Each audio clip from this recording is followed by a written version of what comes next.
Good morning, tabletop role-playing game sphere. It's your boy, the OG GM, coming to you on a lovely Wednesday morning here at a small island off the coast of Costa that we know I don't really live on. But it's fun to keep the joke going. What's up, boys and girls? How you doing today? It's a lovely Wednesday morning. It's the 12th day of July in the year of our Lord John Cena 2023. Everything is back to normal. The world is now running again on mostly clockwork. We have survived the weird 5-day July 4th weekend. I've got my coffee. It's time to take a look at this week's Kickstarters. I'm sure somebody's used that one if they haven't yet. If they haven't yet, I give you my permission to call it Kickstarter. Kickstarter crowdfunding thingies that are coming to an end this week, and if any of them stand out to me, no, nothing really stands out to me this week, but that doesn't mean you might not find something that tickles your tabletop role-playing game fancy. Tickles your tabletop role-playing game fancy. That sounded almost clever. Okay, here we go.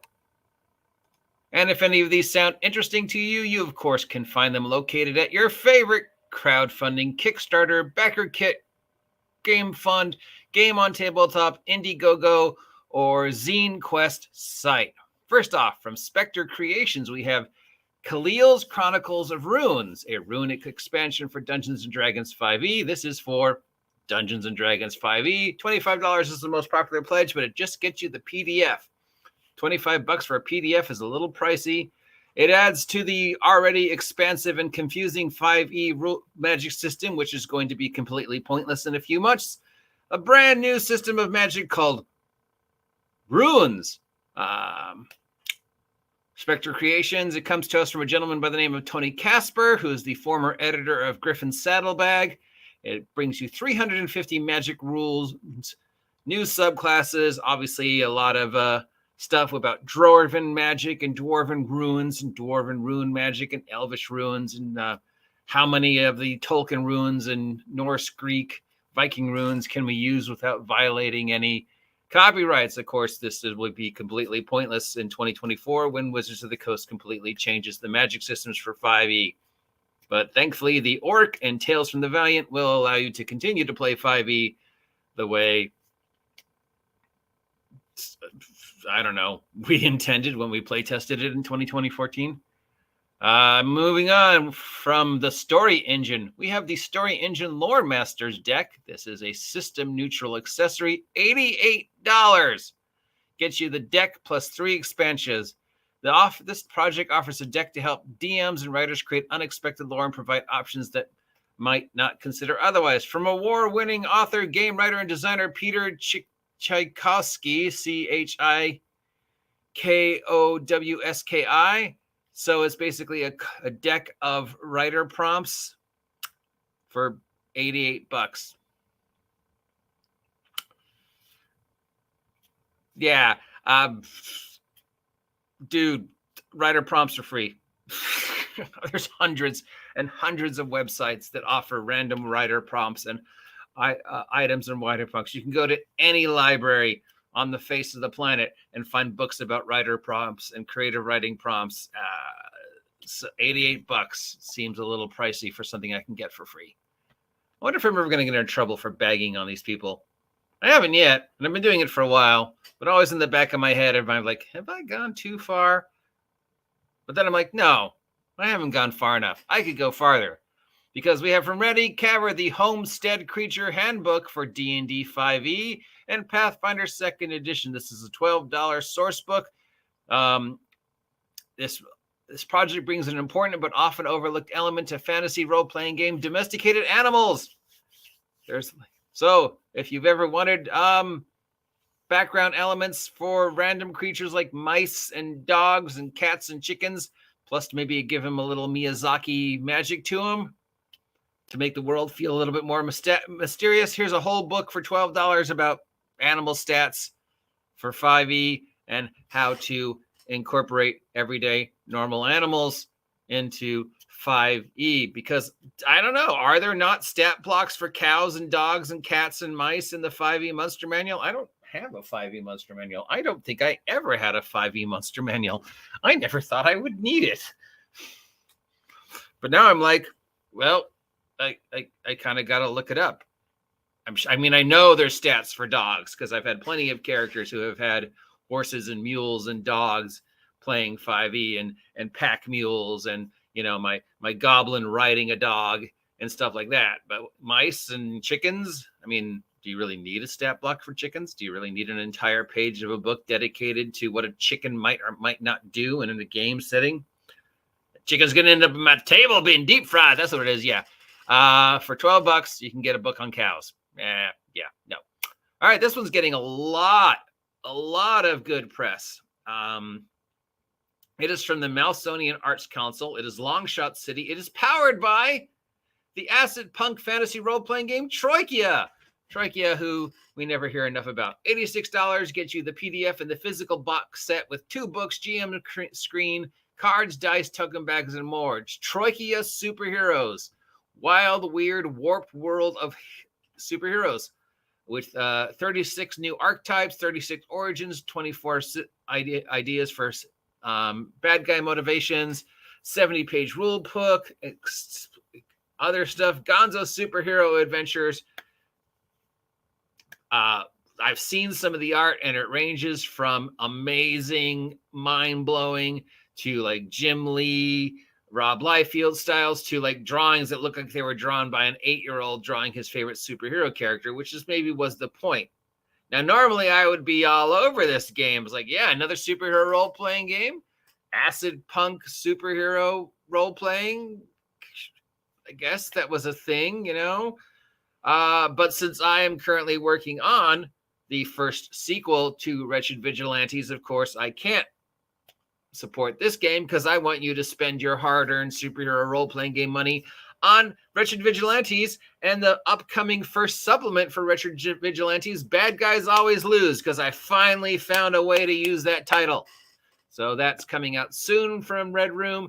WRETCHED Vigilantes, of course, is currently available from Red Room. You can pick it up by linking the link down below. So if you're going to spend your hard-earned superhero money on a new superhero role-playing game, pick up WRETCHED Vigilantes by me. Moving on from Balsamic Games, we have Witches at Midnight, a tabletop role-playing game and tarot deck for Forged in the Dark. It's $123 for a tarot deck, dice, and more. Witch-centered urban fantasy using dice and tarot cards. I'm due $123 plus shipping and handing for a deck of tarot. I'm just going to tell you right now, no.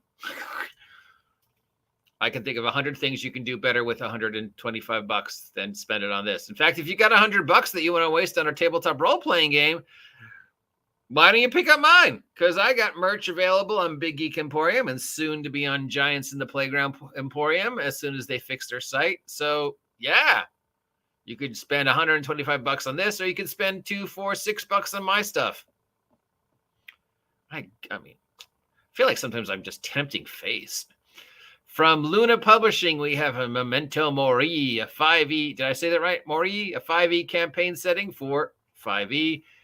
So the sort book, $20 for PDF, and a POD discount version of the book. Magic is evil, science is rented, and humanity's inhumanity is on to play. It's a campaign setting inspired by dark fantasy, Victorian Gothic horror, and steampunk, because Lord knows we do not have enough of those. I'm going to add that to the list. All right. So the list, I think, is now, when in doubt, make a monster book. Or milk Lovecraft. Or milk Gothic, dark, Victorian, steampunk fantasy.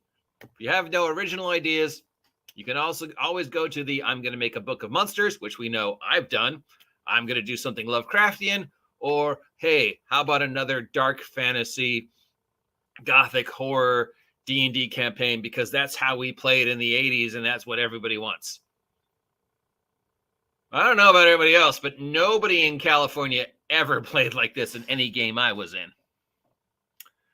From Sundial Games IIC, we have an Adventure a Day RPG calendar. Now, here's something that's cool. I like this. I would 100% be behind this. That's $43 for gets you a PDF and print calendar the Hero Book, Dice, and Cards. It's a page-a-day calendar where every day is another step in a solo fantasy role-playing adventure. So not only is it a choose-your-own-adventure calendar, but also it's every day gives you a prompt for an idea for a role-playing game for $50. This I am 100% buying. This is a great idea. I love this because, one, it's useful. It's a calendar. I don't care what anybody says. We still need calendars. Computers can do everything else, but I still use a calendar. Most people still use calendars. I think so yeah. And you got it right on your desk every day. Flip. Oh, adventure prompt. Flip. What's going on at the solo role-playing game I'm doing? I can spend 2 seconds to progress this and flip. I know I have a doctor's appointment today. Yeah. $43 is a little pricey, but sure, you get dice and cards, so why not? From Stillfleet, we have Queta, a spy-filled Stillfleet Gazette for Stillfleet. Queta, Q-U-Q-A-D-I-D-A. Queta, a spy-filled Stillfleet Gazette. This is for a role-playing game called Stillfleet. Anybody ever heard of Stillfleet? If you have, let me know. I've never heard of it. It is available for free on drive-thru. It's a tabletop role-playing game about exploring ruined spacecraft. So aliens and Firefly, another space wants to kill you mothership type role-playing game. Still waiting for that mothership box set, by the way. So this is a Gazette of Adventure set in the world of Stillfleet for $29 for PDF and print versions of the source book for new and stuff adventures for Stillfleet. Apparently Stillfleet had 666 backers, which of course is pretty damn cool, I guess, and made $43,855. So I guess it was relatively well received in the world of Kickstarters, and now it has got its first expansion. You know what else has got an expansion coming out? WRETCHED Vigilantes. There's an expansion coming out called Bad Guys Always Lose, and it's written by me. And there's this thing. The second edition of What's Old is New is ending its Kickstarter. $24 is the most popular pledge. It gets you the PDF, VTT, and print versions of the box set. That's relatively reasonable. $24 for all that. Plus shipping and handling. I think that's actually cheaper than what they're charging on the actual site for this. So that's weird, but okay. Again, this is the second edition of What's Old is New. I have put it out into the ethosphere. Has anybody ever seen the first edition? I have received 3 responses. One was, yeah, I saw it, but I never picked it up. The other one was, I think I saw a playtest version for it, but I don't remember an actual version of it. And the third one was, again, yeah, I saw it, but I never picked it up. So either people saw it and passed it by and it wasn't on the shelves long enough to make an impression, or it actually never was on the shelves and just we've sort of convinced ourselves that we think we saw it, Mandela effect of something that was never there, but people are like, yeah, I think I saw that. And then you realize, wait, no, I didn't. Whatever. Who knows? The human brain is weird. Yeah, that's weird that they're charging $24 for the entire Kickstarter plus shipping and handling. And the actual box set on its own on the website is like $42. Weird.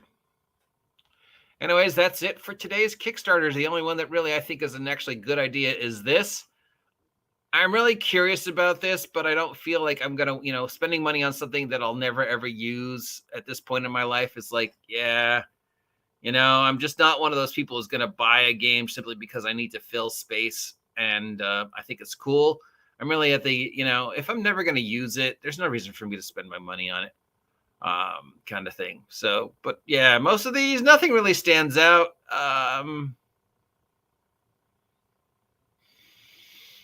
But this one I think is a cool idea. $43 is a little pricey because you can get a calendar a day for like 99 cents, but I like the idea. So I think it could work maybe.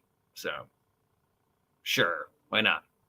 Or you could just ignore everything I just said, go to the link down below, Big Geek Emporium, and pick up one of the many amazing products I have made available on Big Geek Emporium for only $2 under the now discontinued Minions on a Mission Adventure Zine series. Each issue dedicated to one specific monster and various variations on this monsters. This series ended with issue 16, but it is going to be regenerated and resurrected perhaps in the Wretched verse. I'm still waiting to hear back from those wretched friends of ours, Sylvia and Miguel, but it was tossed out. So we'll see. I am the OG GM. If you appreciate the nonsense that is coming out of my mouth, what's up to you? Have a great morning. It's Wednesday. And it's only 3 months to Halloween. Remember to like, share, subscribe, click out the links below. Tell me if any of these sound like something you're going to pick up, and I'll talk to you soon. Till then, enjoy and get off my land.